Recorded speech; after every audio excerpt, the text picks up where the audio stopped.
என் பள்ளியின் பெயர் ஊராட்சி ஒன்ற தூக்கப்பள்ளி தானாளிமலைப்பட்டி. சுற்றுச்சூழலை அளிப்பதே யாருடைய சொத்தும் அல்ல, அதை பாதுகாப்பது நம் அனைவரின் பொறுப்பு. அன்புள்ள நீதிபதிகள், ஆசிரியர்கள் மற்றும் அன்பான நண்பர்களே, உங்களிடத்தில் பேரையும் வணங்கி முடித்து பேச போகிறேன் தலைப்பை குறித்து.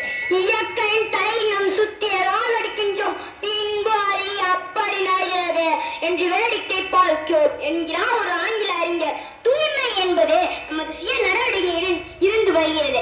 இதைத்தான் நம் முன்னோர்கள் கூழானாலும் குடித்து குடி, கந்தையானாலும் கசக்கி கட்டு, புறந்தூய்மை நீரானவை என்று கூறுகின்றனர். இன்று நான் சுற்றுச்சூழல் பாதுகாப்பு என்ற தலைப்பில் உரையாற்றுள்ளேன். சுற்றுச்சூழலே நமது வீடு, இங்குதான் நாம் வாழ்கிறோம். மனிதனுக்கும் சுற்றுச்சூழலுக்கும் இடையே ஒரு பிணைப்பு இருக்க வேண்டும். தற்போதைய சூழ்நிலையில் நமது சுற்றுச்சூழல் அவ்வாறு நிலையுள்ளது. காரணம் தெரியுமா நண்பர்களே? நமது சுற்றுச்சூழலை சீர்குலைப்பதற்கு மனிதனாகிய நாமேதான் காரணம். நாம் வாழும் இந்த அழகிய இடத்தை அடுத்த தலைமுறைக்கு கொண்டு செல்ல வேண்டாமா என்பதை மனதில் கொள்ளாமல் இயற்கையின் தேவைக்காக சொல்லிக் கொண்டிருக்கிறோம்.